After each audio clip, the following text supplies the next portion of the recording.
And yes, you said, for example, we cannot choose our thoughts and our emotions. So what I found out in the last 18 years, I found out for myself, because I think you know a little bit about my story. I healed myself and all that.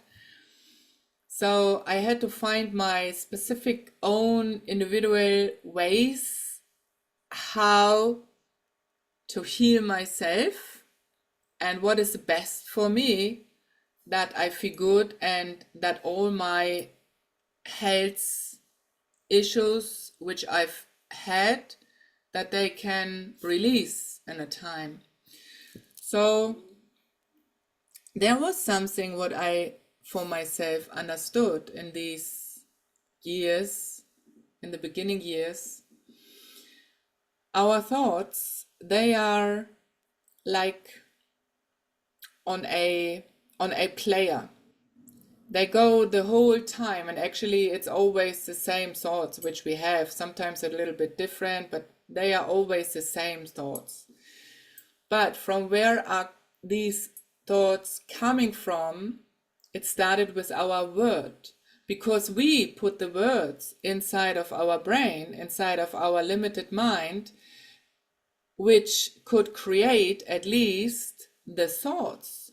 So that means if we are aware of our word, and if we are aware of our intentions, how we feed the word with which intentions, then we can create new thoughts. This one is a little process, of course, and it takes a little time, but when we work with a consciousness, how I always say, then everything will be transformed much more quicker than anything else. It will be really quick. Yeah, maybe you are carrying for 30 years so much darknesses inside of you. That was for me, yeah, 30 years, so many darknesses and depression and chronic traumatized, and I don't know what, I've had so many diagnostics. And then in the moment when I started to change my words and to put new high frequented intentions into it. So the observing was really one of the most beautiful part what I did for myself. From the observing comes really the awareness, and we will go out from analyzing and judging and all of that. And then to see my word, even when it's from my heart, it goes directly into my mind, into my limited mind. So I understood that I can create a new, what's the name? Record, like a new record player. I could create a new record player for myself in my limited mind when I choose, again, when I choose the words which are filled with high frequencies. And the high frequencies can be joy, can be a beautiful intention for someone, can be love, of course, can be happiness, can be acceptance even, can be surrendering, all that. So after all these experiences, all these steps which I made, I found something out what was for me mind-blowing actually. So for me, it started to become these steps. At first is the word, then comes the thought. From the thought comes, like, how do we say, comes the mind. Yeah, comes the mind or the spirit. Yeah, from the mind or the spirit comes the emotion, of course, and from the emotion comes the action. So this is the word, the thought, the mind or spirit, the emotion, and the action.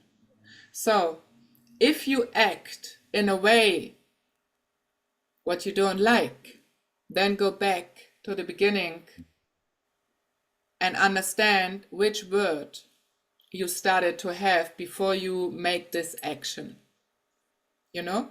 So this is Yeah. why I say we can choose our thoughts and we can choose our emotions. This is for me just like on one line, everything. So yeah, that was my experience on my journey back to myself.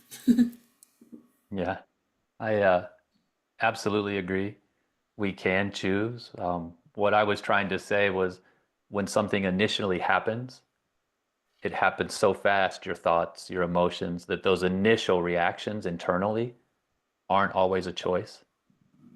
But when we're observing them and Mm, realize that they don't align, then that's when we can go within and start to look at, like you said, the word, which I would also think the belief system. What's all my right. belief that created this reaction, that is creating these thoughts and emotions?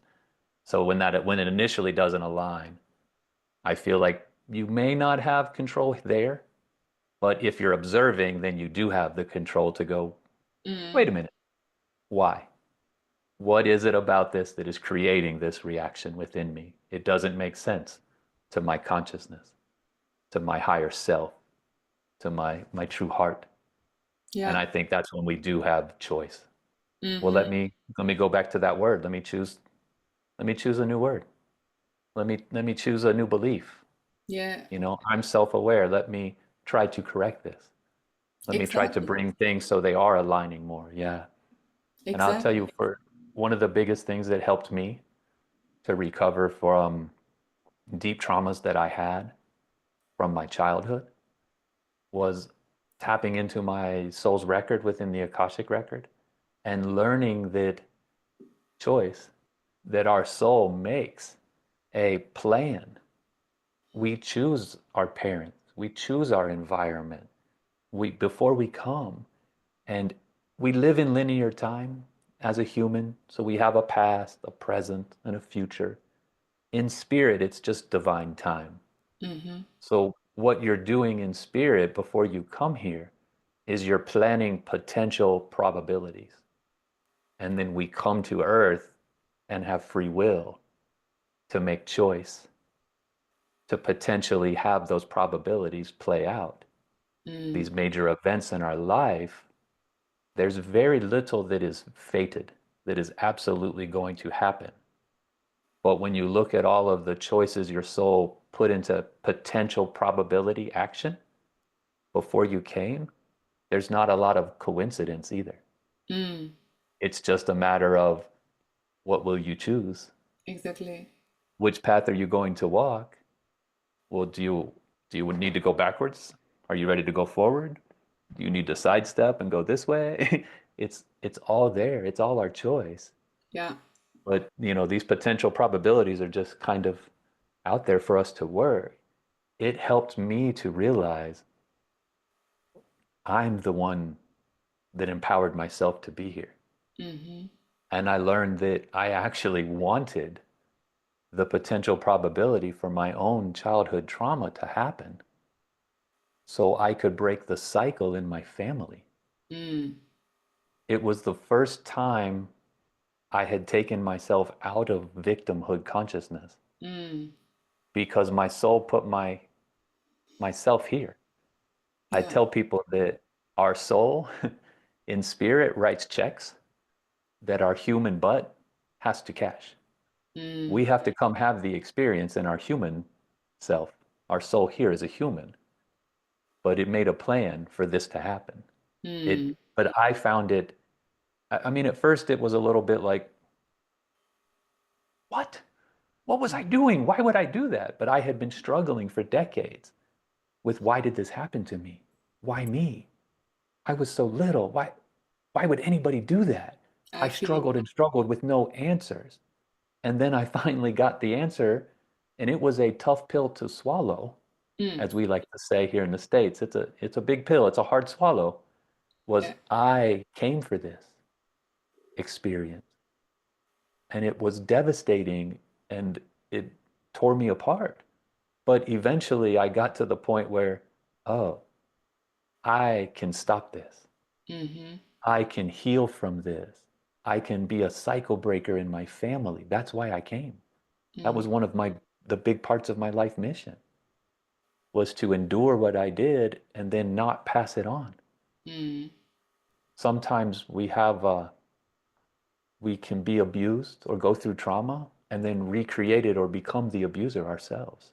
Oh yeah. This is an unfortunate part of the cycle that happens, but there are, from what I've discovered through research in the Akashic Records, there are hundreds of millions of cycle breakers.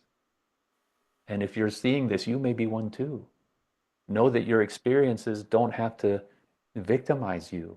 You may have came for them so you could stop it, so you could change it, so you could rewrite Yeah.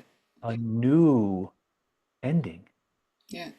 and put a stop to it. And I found that after my initial reactions, I found that very empowering. It finally got me to a point of, okay, well, how do I move forward?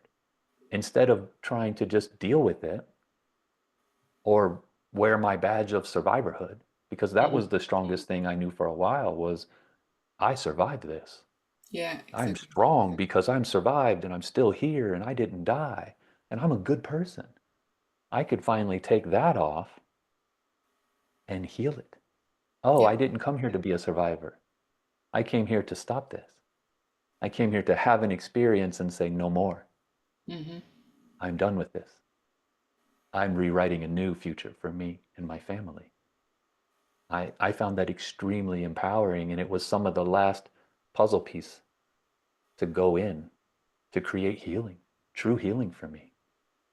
And I Mm. just, but again, it comes back to, it seems to be the theme of our discussion today, choice. Yeah. That even when we don't feel like we have choice, our souls make choices sometimes before we come.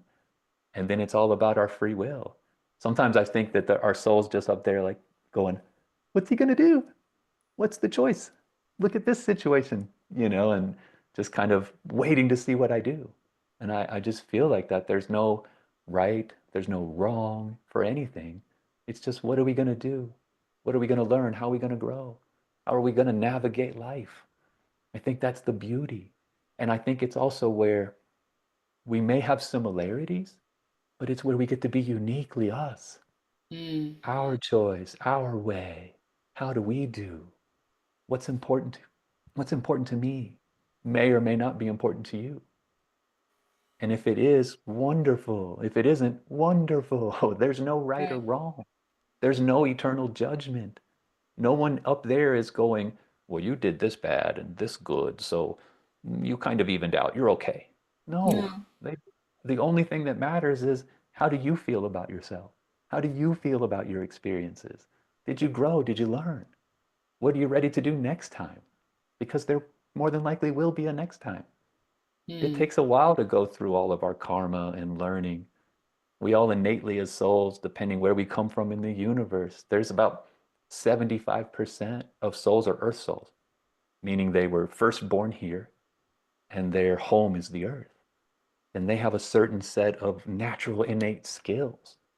And then they work on life lessons and they work on experience to become more well-rounded, more wholesome as a soul, as a person, just as we grow through our human life.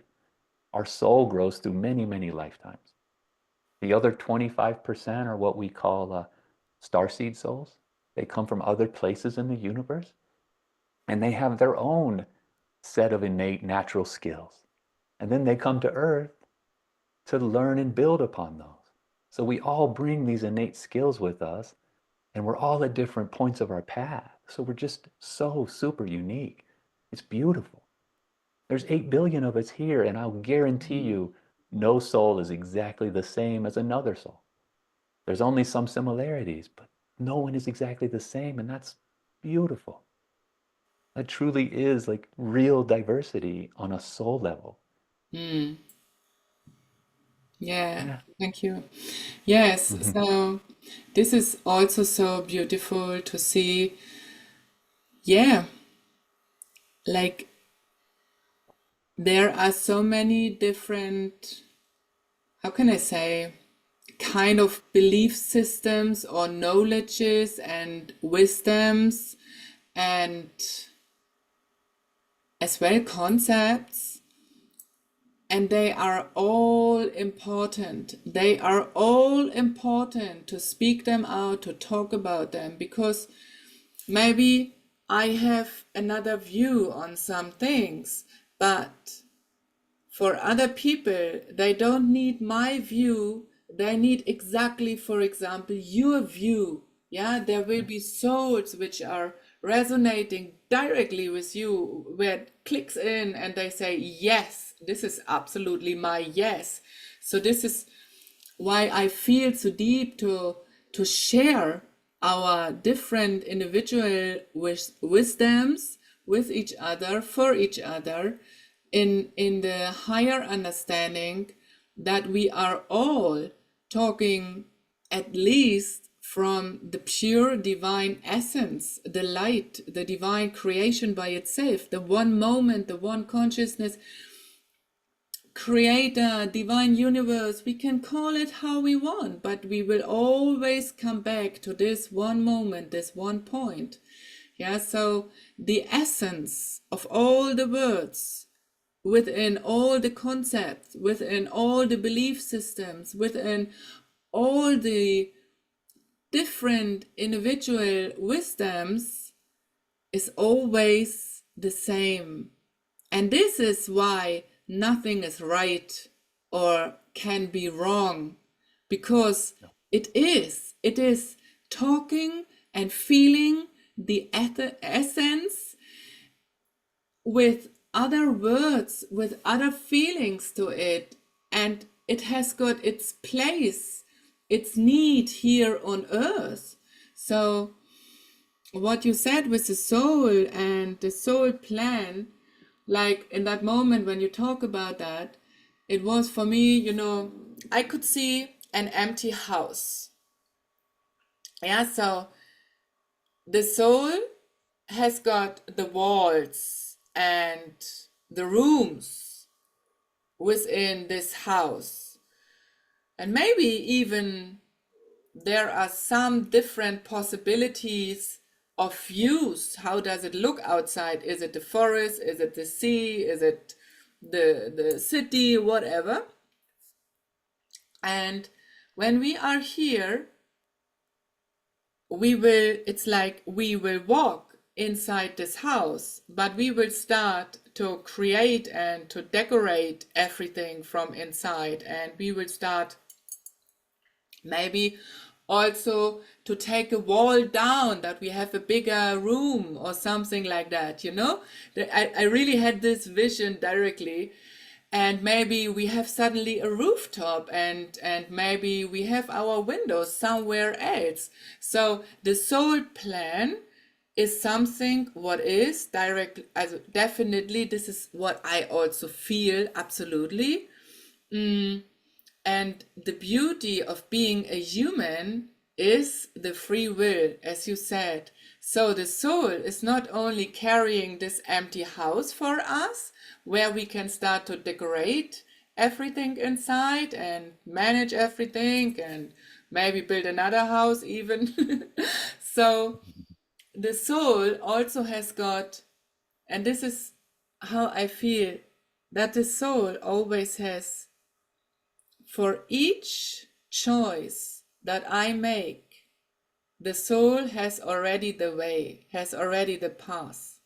So the soul has got infinite possibilities for me, and the soul has the house, and within the house are as well already all the infinite possibilities which can be lived through our free will, through our choices which we make. And yes, so I feel this is such a beautiful picture, to see this empty house as our life, and then to create a beautiful garden, and to create a beautiful garden gate for example, nice trees, nice flowers, and we invite some people. Yes, you are welcome. Oh no, your energy doesn't suit to me. Maybe you stay outside, but I take you. Like to understand that life is not serious. Life can be so playful. Life can be so much fun because life is fun.